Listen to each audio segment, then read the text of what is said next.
देखिए, मुद्दे उठाए क्या जा रहे हैं इस समय दिखाई दे रहा है, आपके चैनल पर चल रहा है, पूरा देश देख रहा है कि किस तरीके से ये हिंसा फैलाई जा रही है वहां। ये दंगे नहीं है विवेक जी, इसको दंगा नहीं कहते हैं, इसको हिंसा कहते हैं। और ये राज्य प्रायोजित हिंसा है, जिसमें ममता बनर्जी जी के बयान और प्लस उनके एक मंत्री का बयान भी शामिल है उकसाने के लिए। वो दिखाई दे रहा है। अगर आपको इस देश में एक कोई कानून बना है, बिल पास हुआ है, उसका विरोध करना है तो लोकतांत्रिक तरीके से करिए। अगर वक्फ का विरोध करना है तो लोकतांत्रिक तरीके से करिए। हिंदुओं को निशाना क्यों बनाया जा रहा है? ये जानबूझकर वहां हिंदुओं को निशाना बनाया जा रहा है। उनके पीछे सरकार खड़ी है। आज वहां की जनता त्राही त्राही कर रही है, अपने ही देश में लोगों को पलायन करना पड़ रहा है। अगर कहीं केंद्र सरकार कोई कठोर कदम उठा लेती है तो यही ममता बनर्जी और इंडिया अलायंस के लोग कल जो है चिल्लाना शुरू कर देंगे कि ज्यादती हो रही है।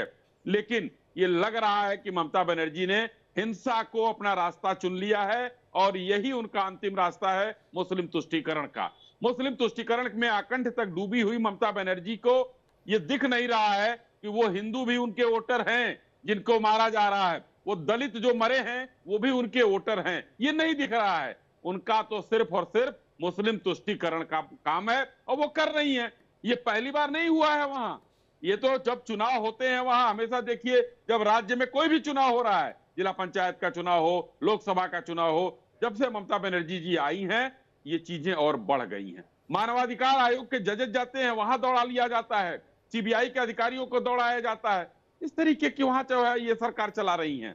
ये सरकार लेकिन फेल है। ममता बनर्जी जी को इस्तीफा दे देना चाहिए। अश्विनी जी, लेकिन आपको नहीं लगता कि चुन चुन के ऐसे मुद्दे उठाए गए? सिटीजन अमेंडमेंट एक्ट हो गया, यूसीसी हो गया, इसके अलावा धारा 370 हो गई, उसके अलावा 3 तलाक हो गया, उसके बाद अब ये जो वक्फ संशोधन कानून हो गया, इसे बार बार ये आरोप लगाया जा रहा है कि मुसलमानों को टारगेट कर रहे हैं।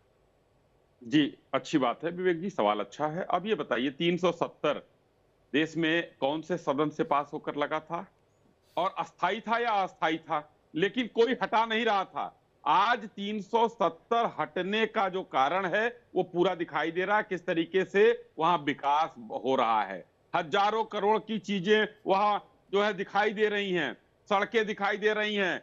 अब जो है अब ये स्थिति हो गई है कि देश के गृह मंत्री को वहां जाने के बाद वो क्या होता था उनका बयान सुनिए, कहने लायक नहीं है। लेकिन आज उसकी स्थिति है कि उसी पार्टी के नेता जाते हैं और बर्फ के गोले खेलते हैं। स्थिति यह है कि पत्थर चलाने वाले नहीं हैं। 370 की बात हुई।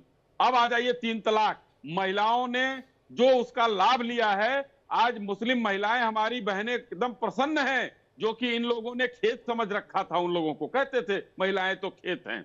अब आता हूं मैं सीएए पर। सीएए से मैं कहता हूं कि आप और कोई भी हमें जवाब दे देगा किसी एक मुस्लिम भाई की नागरिकता गई हो, जितना अफवाह फैलाया गया। और उस समय सुरेश चाचा का पैसा हुआ करता था और आंदोलन खूब चला। लेकिन अब सुरेश चाचा का पैसा नहीं है और ये आंदोलन चल रहा है, यानी कि राज्य प्रायोजित ये सारी चीजें हो रही हैं। जो भी चुन चुनकर मुद्दे आपने कहा, उन मुद्दे से किस मुसलमान भाई का नुकसान हुआ है ये बताया जाए और देश के सामने रखा जाए। सब में 370 में ये लोग सुप्रीम कोर्ट गए, वापस आए। 3 तलाक में गए, वापस आए। ये सीएए में गए, वापस आए। यूसीसी वहां लागू हुआ, उत्तराखंड में गए, वापस आए। तो सुप्रीम कोर्ट का फैसला ये लोग तो कहकर मान लेते हैं, लेकिन उसके पहले हिंसा का क्या स्थान है? इस लोकतांत्रिक देश में लोकतांत्रिक तरीके से भी विरोध हो सकता है। जी।